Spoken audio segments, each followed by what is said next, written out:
नमस्कार दोस्तों, आपका हमारे चैनल धार्मिक दास्तान में स्वागत है। आज की कथा है कृष्ण की कृपा। हमारी कथा सरजू अपनी पत्नी और माँ बाप के साथ एक गांव में रहता था। गांव में वह पिता के साथ मिलकर एक छोटी सी जमीन पर खेती करता था।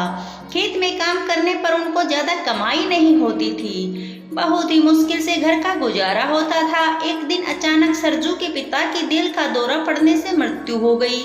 अब तो घर का गुजारा करना और भी मुश्किल हो गया। खेत से जो आमदनी होती थी वह तो अब आनी ही बंद हो गई। एक दिन सरजू अपनी माँ और पत्नी को लेकर शहर आ गया, शायद शहर में कोई काम मिल जाए। शहर आकर उन्होंने एक छोटा सा घर किराए पर लिया। सरजू को कपड़े के कारखाने में रंगाई करने का काम मिल गया। घर में सरजू की माँ और पत्नी अचार और पापड़ बनाने का काम करने लगी। शहर में इन चीजों का बड़ा पसंद किया जाता था।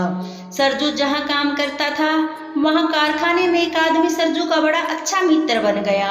वह ठाकुर जी का बड़ा भगत था और सरजू को रोज नई नई ठाकुर जी की लीलाएं गाकर सुनाता था। सरजू को ठाकुर जी की लीलाएं सुनकर बड़ा आनंद आता था। हर रोज ठाकुर जी की कथाएं सुन सुनकर सरजू पर भी भक्ति का रंग चढ़ने लगा। वह घर आकर जो कुछ भी अपने मित्र से सुनता सब अपनी माँ और पत्नी को सुनाता। माँ और पत्नी ठाकुर जी की लीला सुनकर बड़ी आनंदित होती। एक दिन सरजू ने अपने मित्र से कहा, तुम जिस ठाकुर जी की कथा मुझे सुनाते हो वह दिखने में कैसा है? मुझे तो उसकी सूरत का भी नहीं पता, उसके दर्शन कब करवाओगे? ऐसा सुनकर उसके मित्र ने अगले दिन ठाकुर जी का एक चित्रपट लाकर उसे दिया। वह बड़ा ही मधुर बाल गोपाल का चित्रपट था। बाल गोपाल जी बड़े मनमोहक थे। कानों में बड़े बड़े कुंडल, गले में बड़ा बड़ा हार, मोतियों की माला, हाथ में बाजूबंद, पाँव में पायल डालकर पालथी मारकर बैठे हुए थे।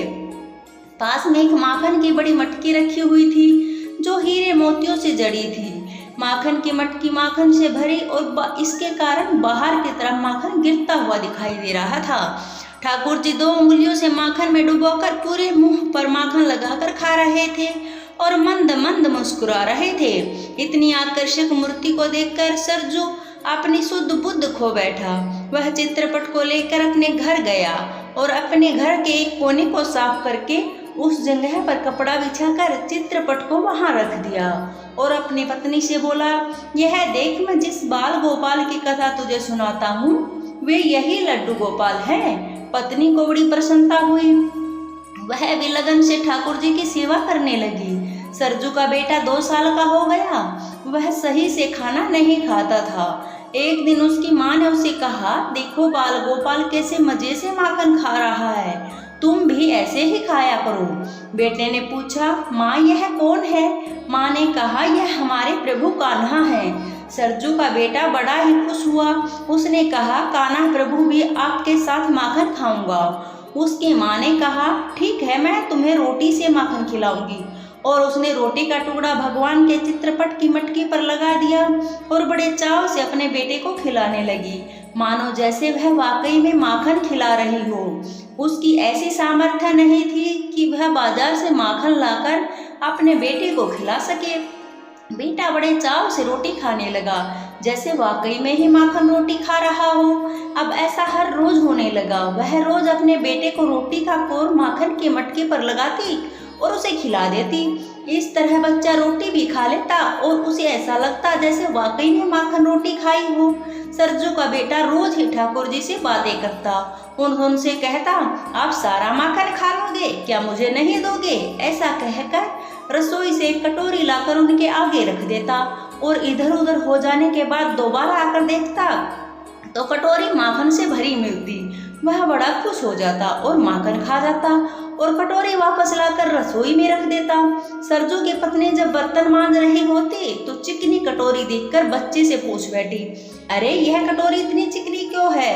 तब उसका बेटा कहता, आज तो बाल गोपाल ने मुझे बहुत सारा माखन खिलाया, पर उसको कोई बात समझ में नहीं आती और बच्चा समझकर उसे टाल देती, लेकिन आश्चर्य में पड़ी रहती कि कटोरी रोज चिकनी कैसे हो जाती है। एक दिन कारखाने में सरजू पर चोरी का इल्जाम लगाया गया। उसके मालिक ने उसे कारखाने से निकाल दिया। सरजू को बड़ा पश्चाताप हुआ। वह वापस घर आया और चुपचाप लेट गया। पत्नी ने जब पूछा कि क्या बात है, तब सरजू ने बताया कि आज उसकी नौकरी चली गई, उस पर झूठा चोरी का इल्जाम लगाया गया। सरजू फूट फूट कर रोने लगा। पत्नी बोली, तुम्हारे यह ठाकुर जी है ना, यह सब ठीक कर देंगे। सरजू की पत्नी का मन पूरी तरह से ठाकुर जी में लग गया था। वह सारे घर के काम करती और आते जाते बाल गोपाल के दर्शन करती, उन्हें प्यार करती जैसे वह अपने बच्चे को करती थी। उसे पूरा विश्वास था कि ये जो परेशानी आई है यह सब ठाकुर जी ठीक कर देंगे। उसने मन ही मन ठाकुर जी की तरफ देखा और प्रार्थना की, हे ठाकुर जी, इस संकट से हमें उबारो। अगले दिन सुबह एक आदमी दरवाजे पर आया। सरजू की माँ ने दरवाजा खोला तो देखा गांव से एक आदमी आया है जो उसके पड़ोस में रहता था। वह बोला, आपके पति ने हमारे पास वाली जमीन को खरीद लिया था, लेकिन अचानक ही उनकी मृत्यु हो गई। इस कारणवश मैं उसके पैसे ना दे सका। आज मैंने वह जमीन बेच दी है, उसका पैसा मैं आपको देने आया हूँ। यह आपका हिस्सा है, कुल 5 लाख रुपए हैं, आपके हैं, आप रख लीजिए। सरजू की माँ को बड़ा आश्चर्य हुआ, क्योंकि उनके पति ने कभी कोई जमीन ली थी ऐसा तो उन्होंने कभी बताया ही नहीं। पर वह आदमी नहीं माना और 5 लाख रुपए हाथ पर रखकर चला गया। जाते जाते अपना नाम मुंशी लाल बता गया। सरजू और उसकी पत्नी ने भगवान का आशीर्वाद समझकर पैसे रख लिए और ठाकुर जी को बड़ा धन्यवाद किया कि आपने हमें भारी संकट से उबार लिया। आपका बहुत बहुत धन्यवाद। लेकिन आश्चर्य बना रहा कि क्या पिताजी ने कोई जमीन खरीदी और हमें बताया ही नहीं, ऐसा कैसे हो गया। उस पैसे से सरजू ने पास में ही एक दुकान खरीद ली और अचार व पापड़ का बिजनेस शुरू कर दिया। काम इतना बढ़ा कि कुछ ही दिनों के बाद ही सरजू कुछ पैसे अच्छे कमाने लगा। अब उसकी दुकान में बहुत सारे नौकर थे, घर में हर तरीके का आराम हो गया। सरजू जो पहले कारखाने में नौकर था, अब उनकी दुकान में ही बहुत सारे नौकर उसके नीचे काम करते थे। एक दिन सरजू के पास एक आदमी काम मांगने आया। सरजू ने उससे पूछा, कहाँ से आए हो? उन्होंने कहा, पास के ही गांव से आया हूँ, तुम्हारे गांव का हूँ, यहाँ काम की तलाश में आया था। तब सरजू ने उससे कहा, भैया हमारे गांव के एक मुंशी लाल हैं जो अभी कुछ दिन पहले ही मुझे बहुत सारा पैसा दे गए और बता रहे थे कि हमारे पिताजी ने कोई जमीन खरीदी थी। वह जमीन बेचकर हमारे हिस्से का पैसा हमें देने आए थे। इस पर वह आदमी बड़ा आश्चर्य करने लगा। बोला, कौन से मुंशी लाल की बात कर रहे हो? वही तो तुम्हारे पड़ोसी हैं। अरे भैया, उन्हें तो गए हुए बहुत साल हो गए, वह कैसे आ सकते हैं पैसा देने? उन्होंने तो सवरक सिधारे बहुत साल हो चुके हैं। अब तो सरजू के होश गुम हो गए। उसने उस आदमी से कहा, भैया ऐसे कैसे हो सकता है? मुंशी लाल तो हमारे पड़ोसी रहे हैं, अभी कुछ दिन पहले वह मुझे 5 लाख रुपए देकर गए थे। अब वह आदमी बोला, भैया मुंशी लाल को मरे हुए बहुत साल हो गए, जिस जमीन की तुम बात कर रहे हो उसकी कीमत तो इतनी भी नहीं है, 5 लाख तो बहुत बड़ी बात है। अब तो सरजू एकदम हक्का बक्का रह गया। वह भाग भाग कर घर गया और अपनी पत्नी को सब बात बताई। पत्नी को भी बड़ा आश्चर्य हुआ, माँ को भी बड़ी हैरानी हुई। तीनों ने मिलकर ठाकुर जी के चित्रपट की ओर देखा तो क्या देखते हैं कि ठाकुर जी के चित्रपट के सारे गहने गायब हैं। ठाकुर जी के कानों के कुंडल, सोने की माला, मटकी में जितने हीरे जवाहरात लगे थे सब खाली। ठाकुर जी बिना गहनों के और बिना आभूषणों के बैठे हैं। ऐसा देखकर उन्होंने बड़ा आश्चर्य हुआ।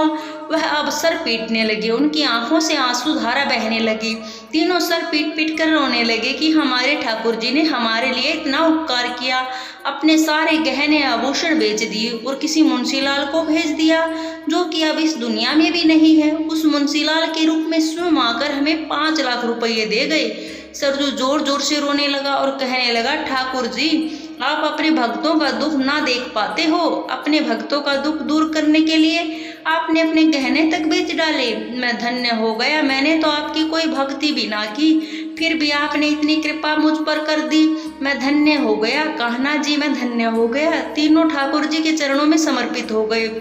सरजू की पत्नी जो ठाकुर जी को अपना पुत्र मानती थी, तो आज ठाकुर जी ने पुत्र होने का मोल चुका दिया। जय श्री कृष्णा। धन्यवाद दोस्तों। अगर कथा पसंद आई है तो हमारे चैनल को लाइक, सब्सक्राइब और कमेंट जरूर करें। धन्यवाद दोस्तों।